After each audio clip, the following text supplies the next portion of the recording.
আসসালামু আলাইকুম বন্ধুরা। তো এখানে কিন্তু একটা চোরকে পিটানো হইতেছে। তো এই চোরকে পিটানো এমন ভাবে পিটাইতেছে, তো মানুষ কিন্তু দেখে অনেকেই ভয় পাইতেছে যে হায় হায় রে, চোর রে পিটাইতেছে। এটা দেখে কিন্তু শুধু ভালো মানুষরাই ডরাইতেছে, কিন্তু যারা প্রকৃত চোর তারা কিন্তু ভয় পাইবো না। কারণ হইতেছে গিয়া দেখবেন যে এখানে ভালো মানুষ যারা আছে তারা দেখা হয়তো মনে মনে এরকম টার্গেট করতেছে যে আমি যদি চুরি করি তাহলে হয়তো আমারে ওইভাবে মানুষ পিটাইবো। এটা দেখে যারা ভালো মানুষ তারা এইভাবে ভয় পাইতেছে, আর যারা চোর তারা এইটা দেখা কোনো শিক্ষা নিতেছে না। তারা এটা দেখা হয়তো ওই সময়টা একটু ভয় পাইলেও তার একটু পরেই এই সিনটা ভুলে যায়। তারপরে কি করব, তারপরে আবার যদি সুযোগ পায় তাহলে তারা আবার চুরি করব।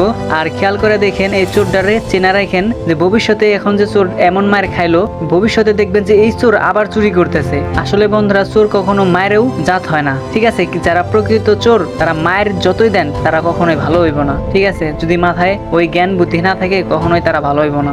ভিডিওটা ভালো লাগলে অবশ্যই লাইক করবেন এবং চ্যানেলটাকে সাবস্ক্রাইব করবেন।